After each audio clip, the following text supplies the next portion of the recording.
Eric and Mike podcast brought to you by Insight Auctioneers, located in Sebring. Yes, specializing in agricultural and construction equipment, Insight Auctioneer has been the place for government surplus and consignment auctions since 1999. No matter what you need, everything from school buses to containers, shipment containers to a semen separator, they will have it at Insight Auctioneers. I've literally seen everything out there, even commercial kitchen equipment, microwaves, laptops. The golf carts are amazing. Yes. They have a huge 65-acre plot off State Road 66 in Sebring with live monthly auctions, rain or shine, every month. But the really cool thing is you can also do it all online. As we used to say, you can shop in your pajamas if you want to. That's at right. Insight Auction. It's insightauction.com. You can look at the entire lot, and then you can bid right there online. Insight Auctioneer, the personal auction company. Did you hear me? Did you hear what I said? Did you hear me? Did you hear what I said? Welcome to Did You Hear Me with Polk County Sheriff Grady Judd. And now, here's your host, Eric Michaels and Mike Lee. Hello and welcome back to the Grady Judd podcast, affectionately known as... Did you hear me? Did you hear what I said? Oh, man, I love it. We have a long list of things to talk about, some funny stuff, some general warning stuff, but let's jump into the quote of the year, damn, that was fast. You're not going to believe this. So there's this Scott Adrian Engel, right? Yeah. Mm-hmm. He is wearing an ankle monitor. So he's on pretrial release. For such stuff as accessory after the fact, tampering or fabricating physical evidence, possession or retaining stolen credit cards, grand theft of a motor vehicle, fraudulent use of personal identification. Oh, wow. It sounds like he's got a RICO type case going on. So the dude is limited where and when he can go. Yeah. All right, are you ready for this? Yep. Yeah. You know, there's some things you're just not going to believe. So here's what our affiant said, okay? That's the person in charge of this program to keep up with the dude. The defendant, being Scott, emailed this officer a fraudulent order of modification dated 6/16/25, allowing the defendant 3 hours out of his residence to go to Amscot and out to eat with his family. So he granted himself permission to do that. That's right. He now he's out on pretrial. Yeah. For fraudulent activity. Supposed to be confined to his home, I assume. Supposed to be confined to his home or Yeah. wearing a GPS and can only go certain places at certain times. Yeah. He dummies up I love data. So, you know, you just can't make this stuff up. That sounds like a criminal's war cry. Dummy up, everybody. Here we go. you know what I mean? Wow. So it's funny as it can be. And then, of course, we are there to arrest him like immediately. Yeah. And he is shot by that. Damn, that was fast. That's I called love that, customer service with a sense of urgency. Because the story I read is that your deputies arrived, knocked on his door. He comes to the door, and the first thing out of his mouth was, damn, that was fast. Yeah, that's great.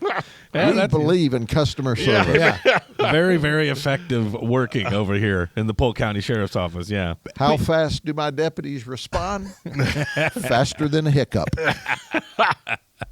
You know what gets me, though, is it takes more than just a box of crayons to be able to do the stuff that this guy's doing. He's got some brains about him. Oh, he does, but he just can't stay within the boundaries of the law. Right. He is what we call a criminal. Yeah, it does. You have to be somewhat smart in order to doctor a legal document. I mean, but you have to be stupid to do You're it stupid, too. yeah. Yeah, you have to be. But I'm just saying, just to even have the cojones to do it, well, I mean, obviously, you see how it turned out. You see what happens whenever you do something like that. Well, you know, I just saw this afternoon before I came in here. Mm-hmm. So now I'm going to go back to my detectives and said, did you also charge him with forging this document? Yeah. So I think just maybe because of your podcast and me seeing this document today, he may pick up some more charges. Holy moly. If he hasn't already. Look at that. Eric and Mike podcast, putting away criminals. That's right. Solving crimes. Helping Polk County Sheriff's Office and Grady Judd put away the bad guys. I feel like such a superhero. As Gomer Pyle would say, Shazam. Shazam, baby. Oh, Shazam. Goodness. Let's move over to the Polk County Sheriff's website. I, believe it or not, maybe it shows that I'm an old man. I don't know. But I find your website filled with so much information. It's not just who's been arrested or court dates or whatever. You've got information concerning scam reporting. You offer many services like fingerprinting, firearm safety, internet safety. It's just really a plethora of that's a Plethora. big A lot. word. Yeah, that's that a big means one. a lot. Would you say This I have is a plethora? Polk County, plethora. I was happy to be on this podcast, and he starts dog cussing me right here. But it's got lots of information Got a on bunch there. of stuff on there, man. There's a bunch of A stuff. heap of stuff. Yeah. Heap of stuff. Yeah. There's something for everybody. Had you looked yet? You can even see if you got a warrant. Yeah. Oh, you can? See if your cousin's in jail. Let me go look at that real fast now. That we do that to communicate with the public. Yeah. We tell everyone, we'll talk about our social media. It's from our lips directly to your ears. It doesn't have to be funneled, or it doesn't have to be scrubbed, or it doesn't have to be interpreted by some television station or radio station. You can hear it directly from us. Right. And we always love to help the community. So you can go online and see stuff about scams and frauds, or, hey, I would like to have someone come to my business or come to my church or come to my civic club meeting and teach and coach us. We have something for everyone on our webpage. On that scam front, whenever somebody gets us, because I get them every day via the phone, is that something that you guys investigate, the phone scams, or is that a whole other thing somewhere in the national realm maybe? Here's what we tell people. Okay. If someone tries to scam you, just say no. Right. So unless you've actually lost money, then we just tell everyone, block it. Yeah. Just block it. So the reality is, there's no way we could trace all this. And your good scammers have what we call poofed up, Right. and they don't have real sites, so your scammers are protected, so you can't easily follow them back. And when we can follow them back, and there's a percentage we do, we find out they're from the Netherlands, they're from Ukraine, they're from, Africa, they're from, and you can't get the money back anyway. So what happens is people get sucked in by these scams because you got to respond now. And then they get to thinking about it, or they talk to their neighbor, or they call their son or daughter, and they go, "You've been ripped off." And then they call us and say, police department, sheriff's office, when am I going to get my money back? Yeah. And I'm sorry to tell you, you're not. Yeah, if you're lucky, your bank might have some sort of recourse that you can take and maybe recover some of the funds. I've gotten lucky whenever my credit card or something like that was hacked, and they'll refund it. But if you're directly wiring money to somebody because you thought he was a good person, you're probably out of luck. And many times they talk them into going getting green dot cards or Bitcoin and shipping it directly, what they figure out, or we figure out for them, overseas. Yeah. And that money is what we call G-O-N-E. Gone. Gone. We've got dummy up, poofed up, and G-O-N-E, baby. Yeah. Gone, That's it. baby, gone. Hey, I have a question about, because they're getting good, these scammers. Have you heard about, or you know anything about the one where they're texting you and they'll say you have unpaid tolls on the Polk Parkway? Oh, yes. Have you seen these? Oh, I got Yes. them. They are getting so good. I had family come into town, my aunt and uncle. And my aunt and uncle and my fiance and I were sitting there watching TV after dinner one night while they're visiting. And my aunt gets a text. And she lives in Oklahoma. She's just visiting. But she gets a text that says, you have unpaid tolls on the Polk Parkway. Please click here or else face a fine or whatever, whatever the verbiage is. And I'm like, she goes, did we take the Parkway when we came home? And I go, yeah, but I've got an easy pass And why are you getting that text message? We were in my car. So I was like, that is definitely a scam. Get rid of it. But that's how good they're getting. They're coming up with all these ways, and it looked legit. You know, when she looked at it, she got scared. Luckily, I knew better, and I was like, do not click that. I don't know what it's going to happen, but just do not worry about it. Definitely. You don't want to respond. You don't want to say, I don't know what you're talking about, because when you respond, you open that up and give them access to your system. Exactly. Yeah, the whole toll road thing, I'm like, one part of me is going, that's a genius. I mean, that's a very smart way to get into people's heads, because a lot of people use the toll roads around Central Florida.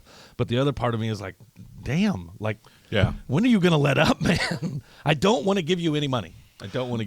I have gotten called, and the person identified themselves as one of your deputies. Oh, really? Yes. And I jotted the name down, and it was the famous "you missed jury duty" Oh, boy. scam. And so I jotted his name down, and I called the non-emergency number, and I said, here's what's going on.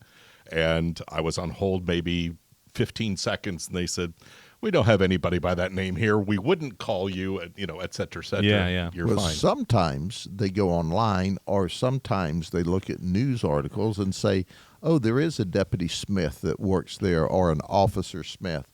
And when they call up, they identify themselves as being that person. Well, that person actually works here or works at a police department. So they're pretty smooth. I've seen times when they actually could give you the last four numbers of your serial number. Oh, wow. And then say, can you give us the rest of your serial number just to confirm? And that's scary. We've seen times where they go dumpster diving and people don't shred stuff. Oh, yeah. So they get documents, and whoa, there's credit card numbers and Social Security numbers and driver's license numbers. I hope we've got most businesses trained now. You've got to super shred everything. Yeah. And we call super shredding, like, when you look at it, it's dust. So what is like the final word of advice for somebody who doesn't know, somebody who it seems that legit? I mean, what is the first step you do? I mean, obviously if it's a text message, you just don't respond. But if somebody gets a call like Eric, what do you suggest that people do to make sure that what they're getting is real and not a scam? Well, first and foremost, hang up. Because legitimate businesses don't text, email, call you on the phone, threaten you. And then you can go look up their legitimate number yourself and call them and say, this is Lakeland Regional Hospital. You're telling me I have a balance due. And then, of course, you get the real people. Right. And they're going to be cautious, too, thinking you're trying to scam them. Right. So they may tell you, come down here or send us a letter or something like that. Right. But they have to be careful on the other end, because people are trying to scam them to get information. You just have to understand that, for example, we don't threaten to arrest people because they didn't show up for jury duty. Yeah. IRS doesn't call you on the phone and demand money, or they're going to send the sheriff for you. They just don't do that. I tell everyone, just say no. Yeah. And I've got friends that call me that are intelligent, business people, on their game, not old, and go, this guy sounded kind of real, Grady. Yeah. What do you think? And I tell them the same thing. Don't talk back. Don't respond. Hang up. Don't open email. Don't open text. Nothing. If you don't recognize it, wipe it. I do love something you just said, that the Polk County Sheriff's Office is not going to call you and tell you they're coming to arrest you. I'm pretty sure, based on the first story, you guys just show up. Yeah. Well, Scott Engel would have liked it if you would have called him and said, hey, I'm We're coming over. going to keep that a secret. It's like Christmas morning when you open the door. Surprise! You've got these men and women in green. They're not elves. Right, not elves. My goodness. So we're talking online, and that moves really conveniently into social media, and there's a couple of different avenues. Let's take it a little serious, where, again, people on social media can try to scam you. And, again, the warning is just be careful. Be careful. If it sounds too Absolutely. good to be true, it is. Be careful. social media is a wonderful thing. It's a great way to communicate, but you have to be super, super, super careful. I'm excited because I like social media. Because No. yeah, Could you tell? I know that comes as a big shock to everybody. But back in the day, we had to depend on the news reporter on television, Yeah. the newspaper, the radio to interpret what they wanted the people or the listener or the viewer to know or the reader to know about the story through the lens of their eyes. And now we can speak from my lips directly to the people in the community. Last week, we had 18 million views. That is awesome. Wow. Yeah. Yeah. Huge. That's super. That's more than you've ever arrested. That's a few more. Almost, yeah. About 7 more than I've ever arrested. And the week before, we had 15 million views. Wow. And so the reality of it is sometimes we do things to entertain, and that's why I have people go, Sheriff, why do you do that silly stuff? Well, we're trying to sell a crime prevention method. Mm-hmm. And that method is we need all of you together knowing who the bad guys are or knowing what's going on. And if it takes entertainment to get you there, I'm not above it. I want to cause you to pause, look at our stuff, and see, hey, we put a bad guy in jail. I mean, my morning briefings, I want to say this, by the way. Yeah. If everyone that's watching this podcast today is not watching my morning briefings, right? You're just not as cool as you could be. You're not as cool as you think you are. I mean, pal. there's millions of people that are cooler than you. Yeah, so where exactly. are you?